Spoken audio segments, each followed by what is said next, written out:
Welcome back everyone.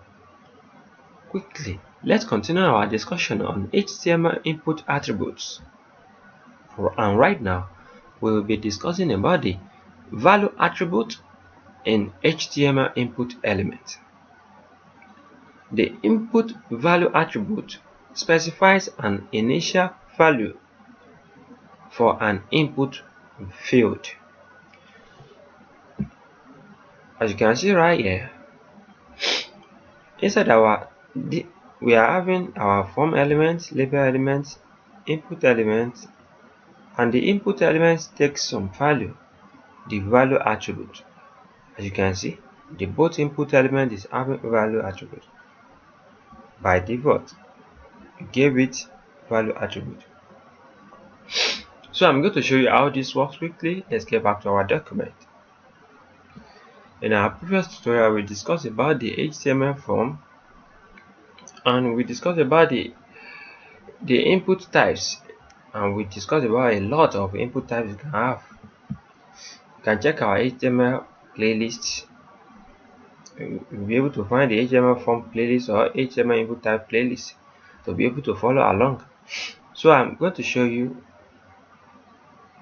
what we'll be discussing about today is input value attribute.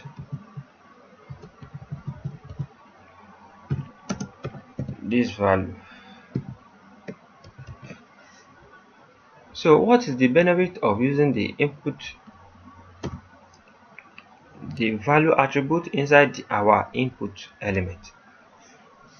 So let's check our document first and see what we have. Inside our input type of text, we have value attribute. As you can see, nothing is inside this one yet. Let me break this so you can see what I'm doing clearly. This is a very nice topic.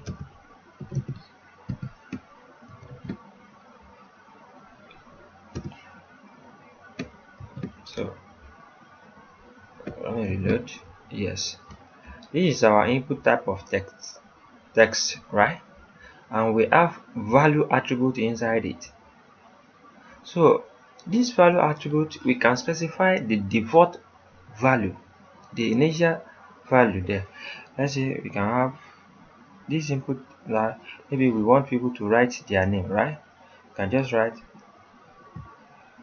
default name. You can just write names, or you can just write anwar. Let me just write anwar and reload our document.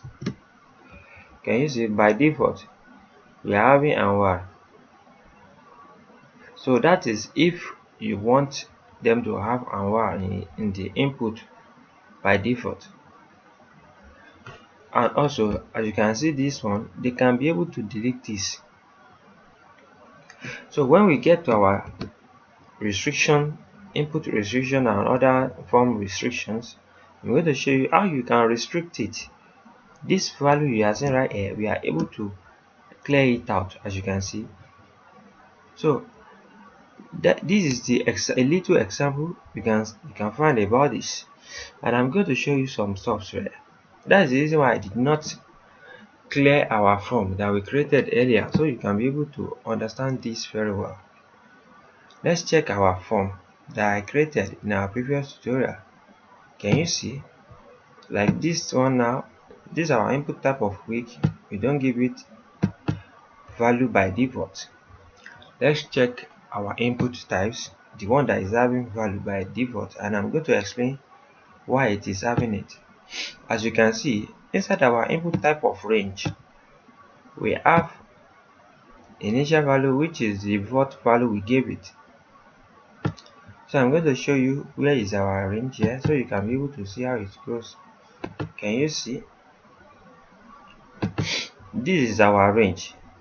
When I reset my document, can you see this one particularly came back after I've deleted it? Let me delete it like this.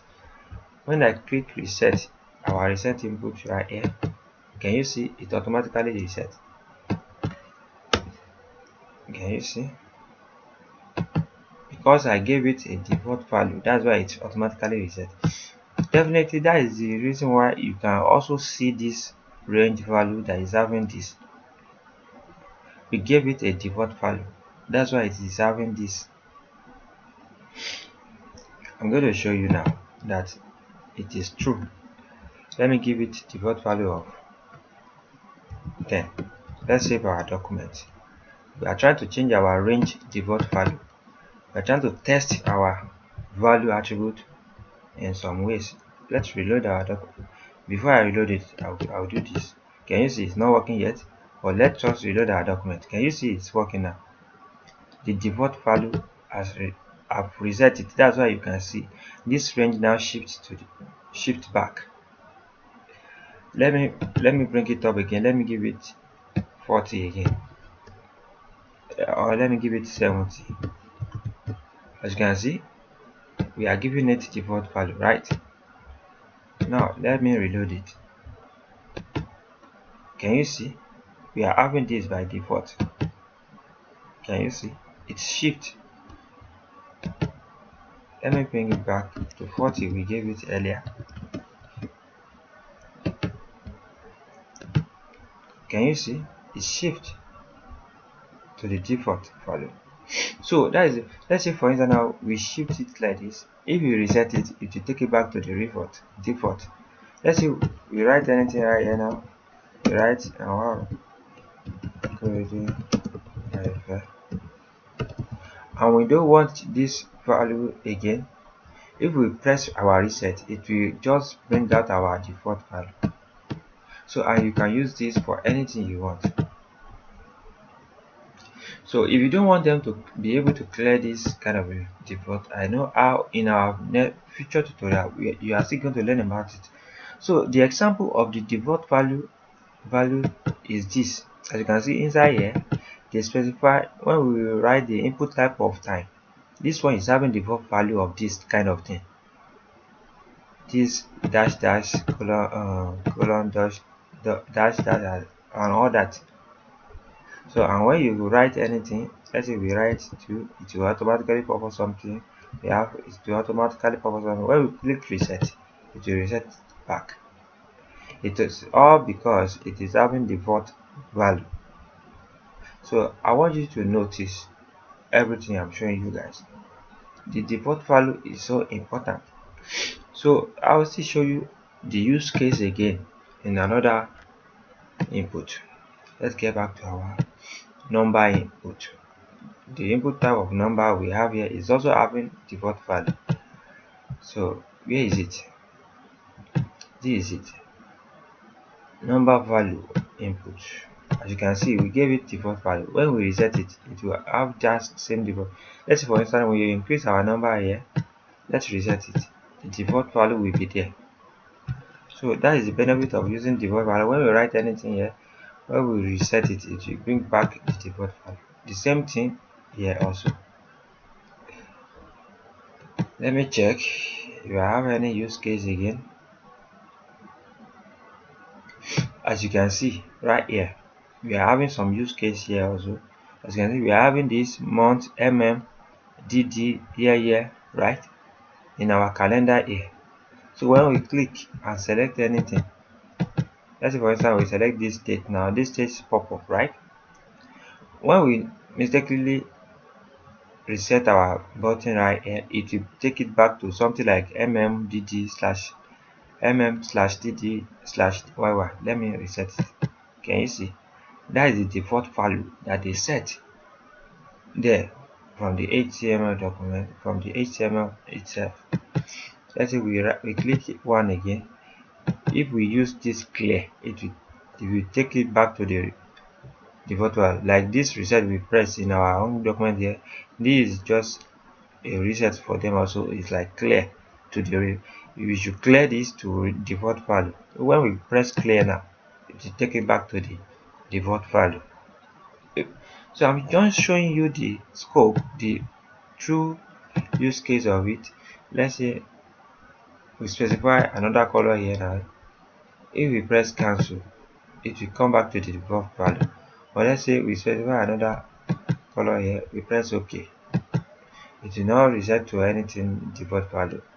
Even when we press this default value right here, you will now see that it's changed it back to the dark, because it's the black is the default value of this color by default. So let's say we click another color now, it will show. Can you see when we press OK? But when we reset it back to the default value, it will have this black. Now I will do something now. Let me click this color, reload our document. Now this color is having this value, right? Now let's reset. Can you see it take it back to black? Definitely black is the default value of this color. So everything have a default value. Like this radio input right here, it is when I click it, it shows this kind of blue, right? When I reset it, it take it back to the default value. The default value is this kind of button you are having here. But when you click it, that's when you are seeing this thing. You are able to see this kind of thing. So when you reload, when you reset, can you see what we got? So in our future tutorial also, I'm going to show you some use case of it also, so you can be able to understand. As you can see, this file input also is having the default value also. When you click it, it will take you to where you can pick file, right? When you click this, you can see this our file that we pick, right? But when we reset it, it will show no file selected by default. As you can see, those are the use case of default value again. So you should be able to understand what I mean by default value right now, so you can be able to use it anywhere you want, anyhow you like now. So this one we did at the first place. This one right here, as you can see, we gave it. We can use it for like input field, input input field. Yes, when you write this input field like this or whatsoever, you can do anything with it. If you want to manipulate this one to be the default value, you can do anything with it. The use case, you find it in the future tutorial also. This is what I have to show you guys for now on this input, on the value attribute in HTML input element. Anwar Akorede ayofe is my name. I wish to see you guys next time. Have a great day. Thank you so much, and to the next. Bye bye.